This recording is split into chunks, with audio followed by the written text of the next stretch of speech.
Aleluia, aleluia. Vamos orar sobre a palavra. Senhor Deus, Pai, em nome de Jesus, Pai. Nós, Senhor Deus, abrimos o nosso coração, Pai, para receber da Tua palavra, Pai, para receber os Teus ensinamentos nessa noite, Pai. Que nós viemos ter, Pai, uma transformação de mente, Pai, uma transformação de vida, Pai, uma metanoia, Senhor Deus, Pai. Em nome de Jesus, que nós viemos entender essa palavra, Pai, e viemos praticar essa palavra, Pai, que vai ser falada e ensinada, ministrada nessa noite, Pai. Que essa palavra venha cair em solos férteis, Pai, em nome de Jesus, Pai. Amém. Aleluia. A palavra dessa noite é o poder de Deus que se manifesta em meio ao caos. Aleluia. Se nós pensarmos, o poder de Deus se manifesta em meio ao caos. Nós temos, já nos primeiros versículos da Bíblia, nós temos isso. Se nós formos para o livro de Gênesis, capítulo 1, nós vamos ver que no princípio Deus criou os céus e a terra. Mas eu não vou entrar nesses detalhes. Nós sabemos que o que Deus fez, o que Deus criou, tudo que Deus faz é perfeito. Correto? Não existe algo que Deus vai fazer incompleto, vai fazer faltando algo, precisando refazer novamente. Mas nesse texto de Gênesis fala, no princípio Deus criou os céus e a terra. E parou ali no verso 2, o que ele fala? E a terra era a terra sem forma e vazia. Trevas cobriam a face do abismo, e o Espírito de Deus se movia sobre a face das águas. Então, nesse verso, do verso 1 ao verso 2, existem algumas situações, alguns acontecimentos que não cabem aqui à ministração dessa noite. Mas podemos entender que quando Deus estava andando, Ele estava pairando sobre as águas, Ele olhou assim que a terra estava sem forma, vazia, havia trevas cobriam a face do abismo, e o Espírito de Deus se movia sobre a face das águas. E se você olhar assim, algo está errado, algo está totalmente fora do lugar, está um caos. Se nós olharmos hoje a terra como nós temos hoje, e pegar o verso 2 e olharmos, analisarmos o verso, nós vamos notar que havia um caos, havia uma situação aonde estava tudo destruído. Não havia uma terra, Deus estava somente sobre a face das águas. O Espírito de Deus se movia sobre a face das águas. É isso que o texto está falando. É isso que nós podemos entender, que a terra como nós conhecemos, ela não existia. Algo estava destruído, algo estava um caos, algo estava fora do normal. Daí eu peço para você começar a refletir algo na sua vida. Comece a pensar em situações da sua vida. Quais são os problemas que você está passando? Quais são as situações que você está passando? Aquilo que está fora do lugar, aquilo que seria algo perfeito, ele não está mais perfeito, ele não está mais cotidianamente perfeito. Segundo a palavra de Deus, o que está faltando? Ali nós podemos ver, se nós acompanharmos todo o livro de Gênesis sobre a criação, você vai ver que Deus começou a ver as situações onde havia problema e começou a ajustar algumas coisas. Mas vamos simplesmente pegar para a primeira coisa que Deus fez, que é já a partir do verso 3, Gênesis 1:3. Era a terra sem forma e vazia, trevas cobriam a face do abismo. E Deus, o que ele fez? Ele viu que o caos, ele tinha que começar por algo. E o que ele fez? As trevas cobriam a face do abismo. E o que Deus falou? Ele usou a sua palavra, ele declarou para aquela situação. Ele declarou contra aquela situação. Havia trevas, ele fala, e ao contrário de trevas, o que é? Luz. Ele falou no texto 3, e disse Deus: haja luz, e houve luz. Deus viu que a luz era boa, separou a luz das trevas. Deus chamou a luz de dia e as trevas chamou de noite. Passaram-se a tarde e manhã, e esse foi o primeiro dia. Até esse verso 5, de 1 a 5. Gênesis 1, de 1 a 5, até essa parte, para nós nos alongarmos nesse texto. Você viu que Deus viu que existia uma situação, havia trevas sobre a face do abismo, então algo não estava condizente com Deus, porque Deus, ele não anda em trevas, os seus filhos não andam em trevas. Jesus, ele não anda em trevas. Nós também, como somos filhos de Deus, nós também não andamos em trevas. O que ele fez? Ele poderia falar, seguir uma ordem, que haja, que venha, que apareça a terra. Mas ele não falou. Ele primeiro ouviu qual era o maior problema. Havia trevas sobre a face do abismo, que ele falou: haja luz, e houve luz. E muitas vezes nós estamos com problemas na nossa casa, problemas com os nossos filhos, problemas com o nosso emprego, problemas em algumas situações, e nos pegamos e simplesmente ficamos chorando, lamentando aquela situação. Mas nós temos Deus como um exemplo. O que ele fez no meio de um caos, no meio de uma situação perturbadora, no meio de uma situação que não é aquilo que Deus sempre fez? Ele olhou: opa, eu preciso resolver isso não está correto. E o que ele fez? Ele falou simplesmente: haja luz. E muitas vezes nós estamos carregando um problema gigantesco, situações onde que nós precisamos realmente do milagre de Deus, e simplesmente nós ficamos quietos, apáticos com a situação, e deixamos muitas vezes Satanás sobressair nas nossas vidas, e simplesmente deixamos as coisas acontecer, e deixa a vida me levar, e vida leva eu, e não se preocupamos, e nós, como filhos de Deus, conhecer uma palavra verdadeira, simplesmente nos colocamos como os derrotados. Mas nós não somos derrotados, pois Cristo já venceu o maligno. E nós temos essa palavra dentro de nós, e nós simplesmente ficamos parados, porque é uma situação que eu não consigo, que é maior do que eu. Então você está colocando o seu problema menor do que Deus. Então você está colocando o seu problema menor do que Jesus Cristo. Aonde que se enquadra o seu problema? Nós podemos ver também um exemplo aqui do falar, do declarar, para acontecer o milagre. Em Êxodo capítulo 14, do verso 9 ao 16.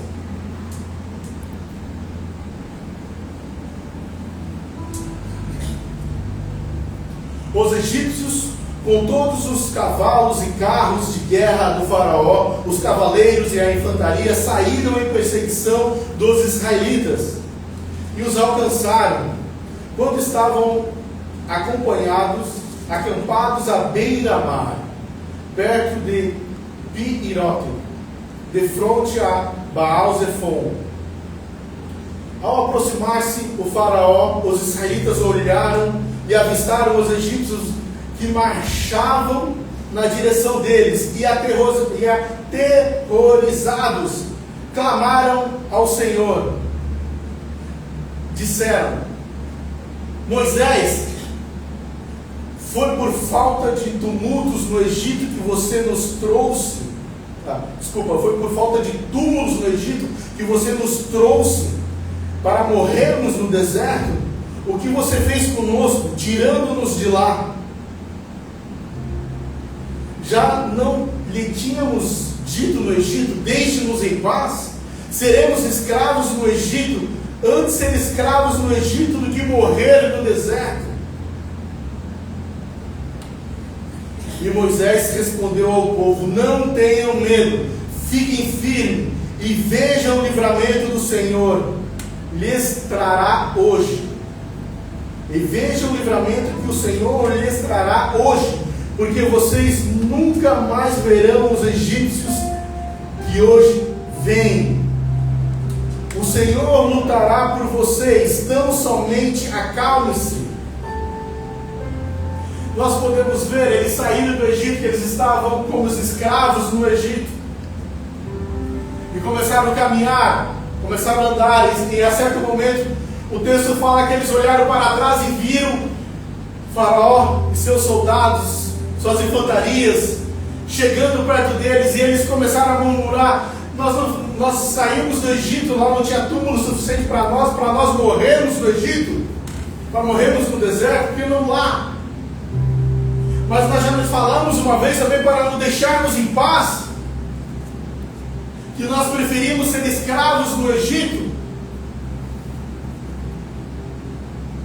Muitas vezes nós estamos acostumados com o sofrimento que nós estamos tendo, porque o Egito é o mundo. Então muitas vezes nós estamos acostumados com as situações, as perseguições, as brigas, as contendas, as enfermidades, porque isso é do mundo. Isso todos sofrem, isso todos passam. Mas nós esquecemos que Deus mandou seu Filho para morrer no nosso lugar, e esse Filho perdoou todos os nossos pecados, e como a palavra fala, Ele levou sobre si todas as nossas enfermidades, nossas doenças, sobre o seu corpo, sobre o madeiro. E nós esquecemos simplesmente porque estamos acostumados a ver as situações de muitas outras pessoas, e você vê o cotidiano dessas pessoas e você fala, não, isso é normal. Brigas em casa, não, isso é normal, toda a família tem. Não, a família de Deus não pode ter discussão. Não, isso é um problema na economia, falta de dinheiro, a escassez de dinheiro. Não, é normal, o Brasil todo está sofrendo isso, o mundo todo está sofrendo isso. Não é normal para os filhos de Deus. A escassez, a esterilidade não é normal. A falta de emprego para o filho de Deus não é normal. Mas nós nos acostumamos com o que o Egito nos apresenta, com o que o mundo nos apresenta, e simplesmente nos acostumamos com causas, coisas erradas. Mas nós não olhamos segundo o que a palavra de Deus nos garante, esquecemos de olhar para a palavra de Deus, e simplesmente escolhemos viver aquilo que os israelitas queriam viver. Nós queremos ser escravos do Egito. Nós não queríamos estar aqui, nós queríamos ser escravos do Egito, continuar sendo escravos deles. Mas não era esse plano que Deus queria para o povo de Israel. E nem esse plano que você é, esse caos, esse sentimento, essas perdas, essas lutas, esses problemas que você está olhando e está pensando que é normal.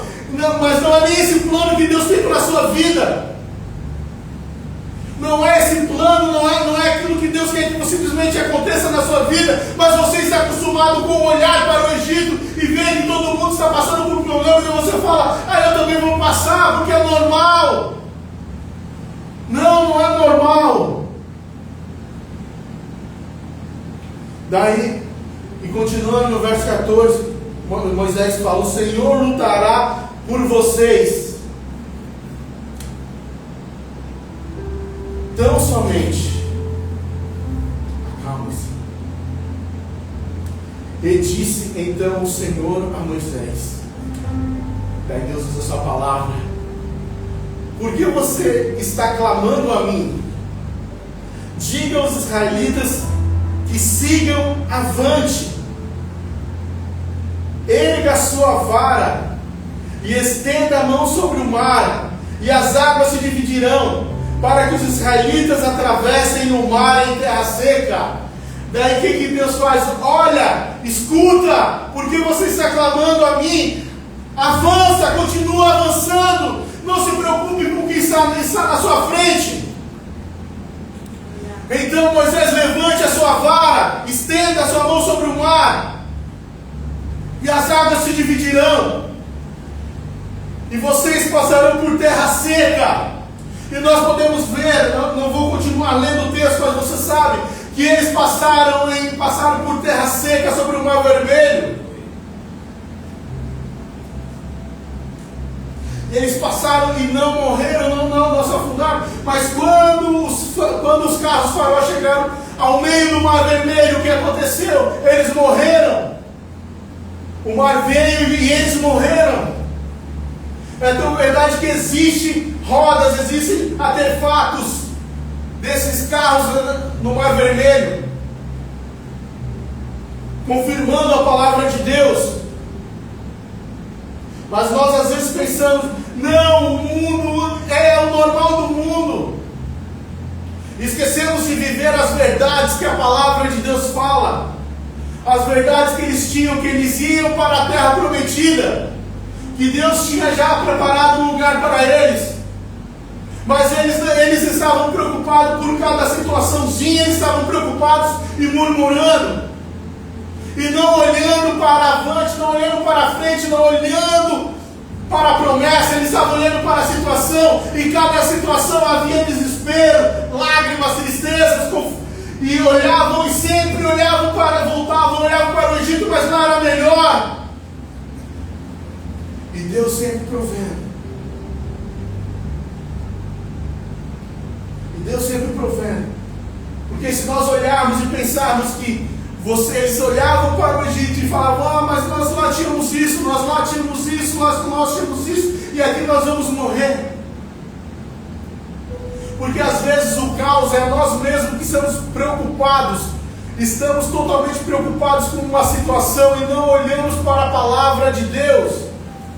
Porque quando nós se imaginamos como frágeis, coitados, como pessoas que não vai dar certo, que não vai acontecer, é isso que vai acontecer, porque em Provérbios capítulo 23, verso 7, o texto fala, porque como o homem imagina a sua alma, assim ele é. Até esta parte.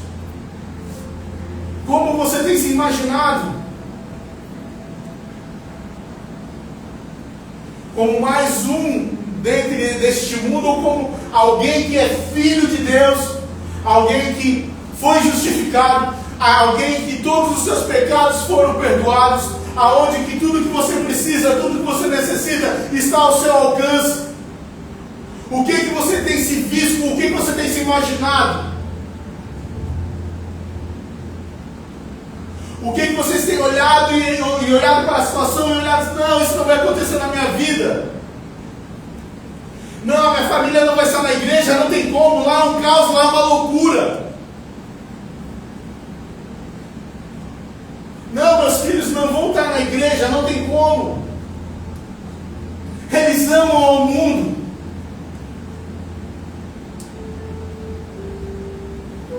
Mas não é como você acha, mas você tem que viver como que a palavra fala que você tem que viver. Você já foi justificado. Porque nós temos que entender que nós ali em Gênesis 1, quando Deus falou haja luz, Ele usou a sua palavra. E Ele usou a sua palavra para quê? Para que essa palavra houvesse uma ação, uma reação, e essa reação trouxe luz aonde que havia trevas.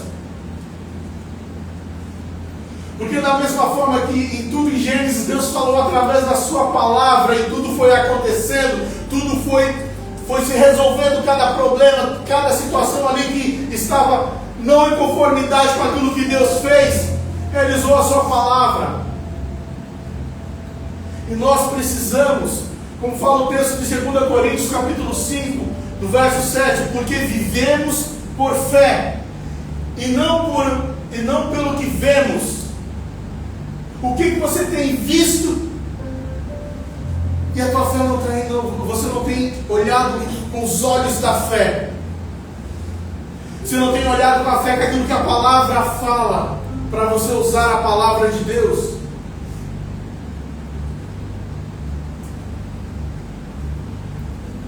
Em Romanos, capítulo 5, do verso 1 ao 12.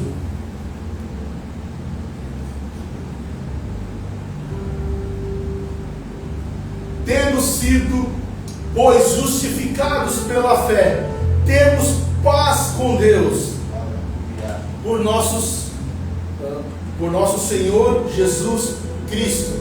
Quem te deu a paz com Deus? Senhor Jesus Cristo, por meio de quem obtivemos acesso pela fé a esta graça na qual agora estamos firmes e nos gloriamos na esperança da glória de Deus. Não só isso, mas também nos gloriamos nas tribulações, porque sabemos que a tribulação produz perseverança. A perseverança é um caráter aprovado, e o caráter aprovado, esperança. E a esperança não nos decepciona, porque Deus derramou seu amor em nossos corações, por meio do Espírito Santo que Ele nos concedeu. Aleluia, aleluia. Está prestando atenção aqui nos versos, nos textos bíblicos? Aleluia. De fato, no devido tempo, quando ainda éramos fracos, Cristo morreu pelos ímpios. Dificilmente haverá alguém que morra por um justo. Pelo homem bom, talvez alguém tenha coragem de morrer. Mas Deus demonstra seu amor para nós. Cristo morreu em nosso favor quando ainda éramos pecadores.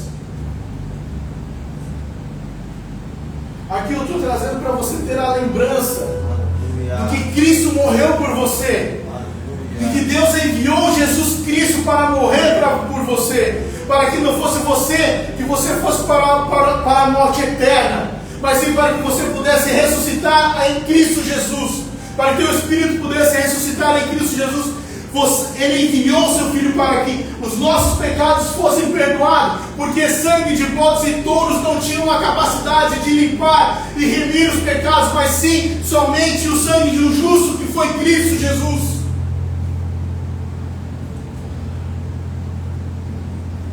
Como agora fomos justificados por seu sangue, muito mais ainda seremos salvos da ira de Deus por meio dele. Se quando éramos inimigos de Deus, fomos reconciliados com ele mediante a morte do seu Filho, quanto mais agora, tendo sido reconciliados, seremos salvos por sua vida. Não apenas isso, mas também nos gloriamos em Deus, por meio de nosso Senhor Jesus Cristo, mediante quem recebemos agora a reconciliação. Portanto, da mesma forma como o pecado entrou no mundo por um homem só, e pelo pecado a morte, assim também a morte veio a todos os homens, porque todos pecaram.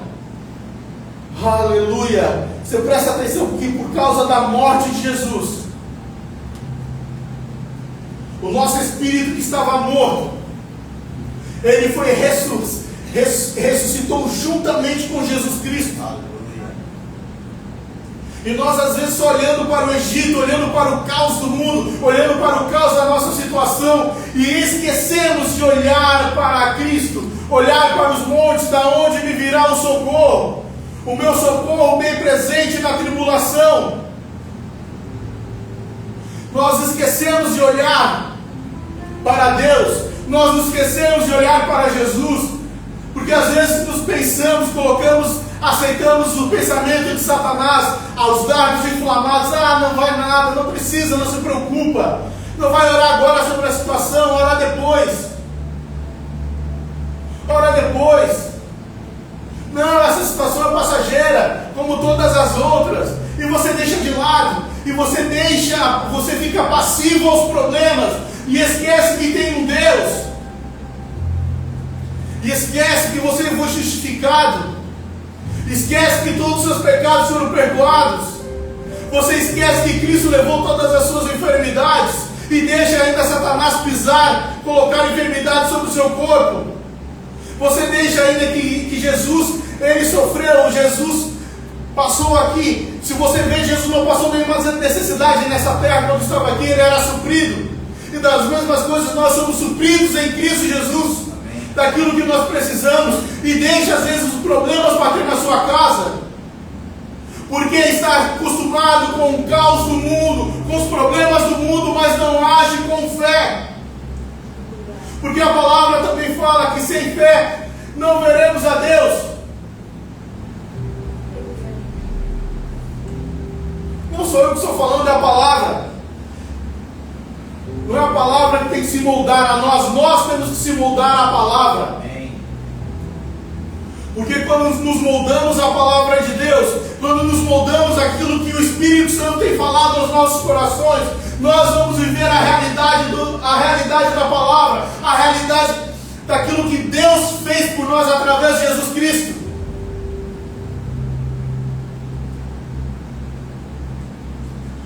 Romanos 8, do 1 ao 11. Aleluia. Portanto, agora já não há condenação para os que estão em Cristo Jesus.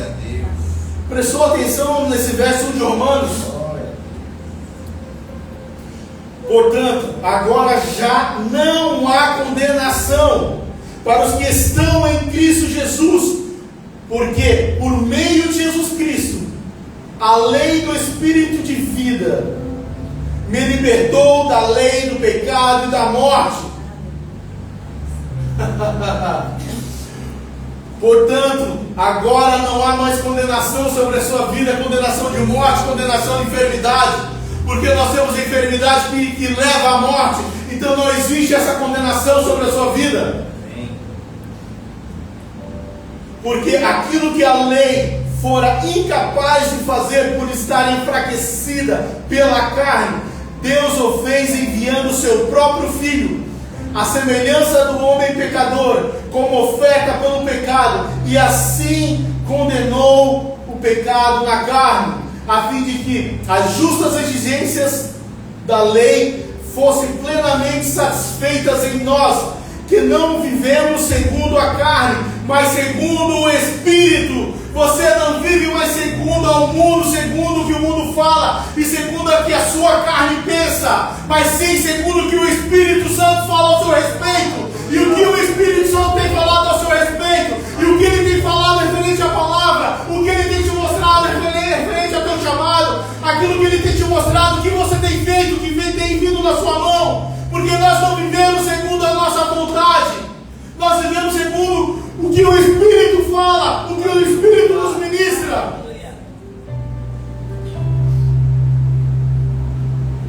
Quem vive segundo a carne tem a mente voltada para o que a carne deseja. Mas quem, de acordo com o Espírito, tem a mente voltada para o que o Espírito deseja, a mentalidade da carne é a morte, mas a mentalidade do Espírito é vida e paz. A mentalidade da carne é inimiga de Deus, porque não se submete à lei de Deus, nem pode fazê-lo. Quem é dominado pela carne não pode agradar a Deus. Entretanto, vocês não estão sob o domínio da carne, mas do Espírito, se de fato o Espírito de Deus habita em vocês. E se alguém não tem o Espírito de Cristo, não pertence a Cristo. Mas se Cristo está em vocês, o corpo está morto por causa do pecado, mas o Espírito está vivo por causa da justiça. E se o Espírito daquele que o ressuscitou dentre os mortos habita em vocês, aquele que o ressuscitou, a Cristo dentre os mortos, também dará vida aos seus corpos mortais, por meio do Espírito que habita em vocês. Então, no meio do caos, no meio do problema, no meio de uma situação onde todos nós éramos pecadores, todos éramos inimigos de Deus, o que Deus fez nesse caos? Ele enviou o seu Filho para morrer por você. Nesse caos, ele olhou: eu preciso resolver esse problema. Eu preciso resolver esse problema que aconteceu. E eu vou enviar Jesus, e ele morreu por você. Nesse caos de morte, onde que todos morreriam, porque todos se afastaram de Deus, o pecado o afastou de Deus. Deus falou: eu vou enviar meu Filho como homem semelhante a eles, para ele pagar a dívida, para que através dele, aquilo que precisava ser pago, ele pagou. Aleluia. Para que o nosso espírito que estava morto pelos pecados fosse ressuscitado juntamente com Jesus Cristo. É esse de Jesus. É esse Jesus que nós temos que olhar, é esse Espírito de Deus que habita dentro de você, que você tem que sair dessa passividade, de olhar os problemas, olhar as situações e olhar o que eu vou fazer. Não sabe, fecha a porta do teu quarto, dobra o joelho e ora ao teu Pai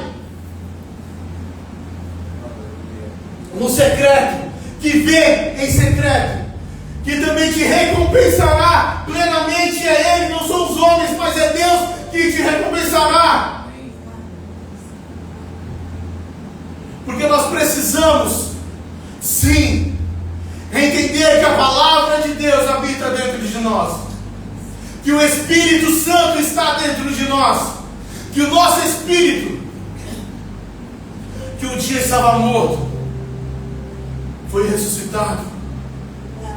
E o que nós vamos fazer, mediante a palavra de Deus, mediante a sua grandeza, mediante os seus direcionamentos,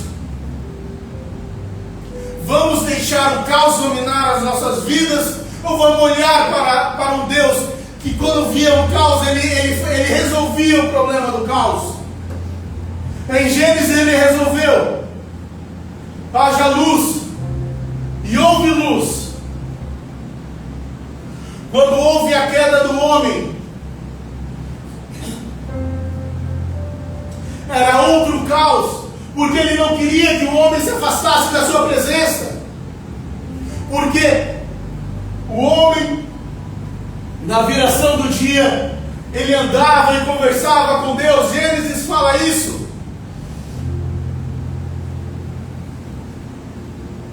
Mas por causa do pecado, o homem se afastou de Deus. O homem se afastou de Deus. E o espírito do homem estava morto. Deus falou: eu preciso resolver, porque eu não criei eles para morrer, eu não criei eles para sofrer, eu criei eles para estar comigo, eu criei eles para andar comigo, eu criei eles para ter uma comunhão comigo, eu criei eles para conversar, para andar, para saber o que eles estão pensando. Mas o que eu posso fazer? O plano de Deus: eu vou enviar alguém, vou enviar o meu Filho Jesus Cristo. E ao enviar Jesus Cristo por nós, pelos nossos pecados, nós que éramos inimigos de Deus, passamos a ser chamados de criaturas, de filhos. Mudamos de reinos, mudamos de colocação, mudamos de posicionamentos espirituais, só por aceitar a Jesus Cristo como o único Senhor e Salvador na nossa vida.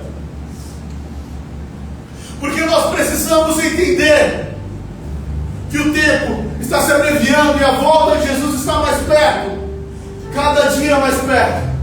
E o que nós vamos fazer com aquilo que a palavra de Deus tem nos colocado?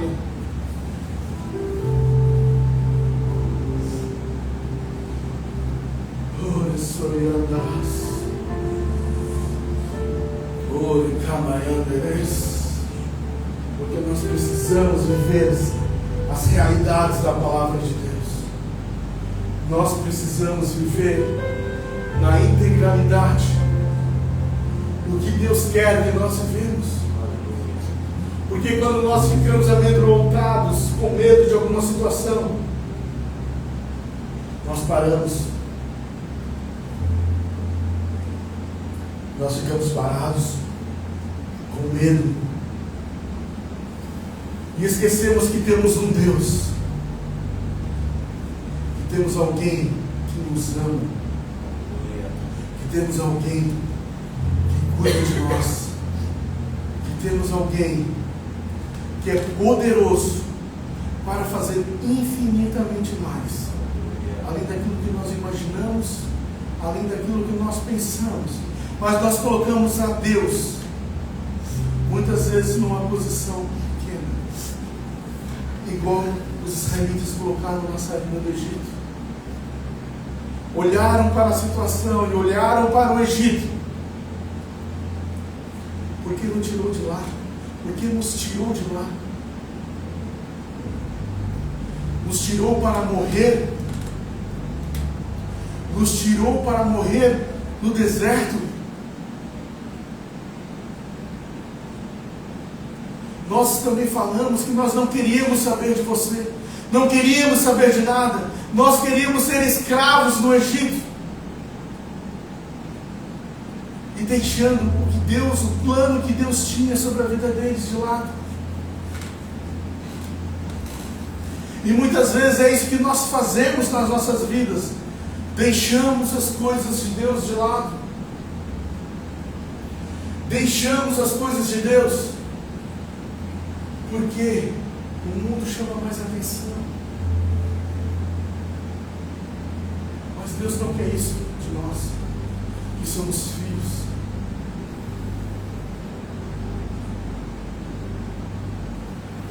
não quer só isso. Ele quer ouvir a tua voz de oração. Ele quer ter comunhão.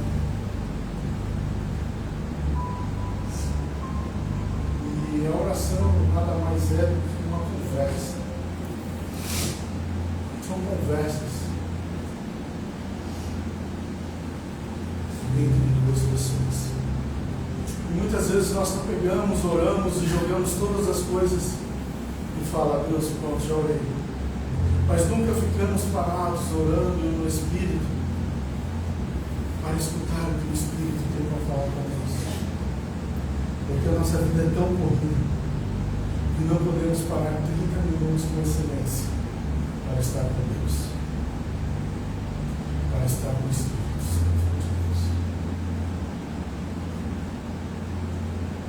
Porque quando nós olhamos para Cristo, não importa a situação, não importa o caos que está acontecendo, nós temos um Deus. E esse Deus é poderoso.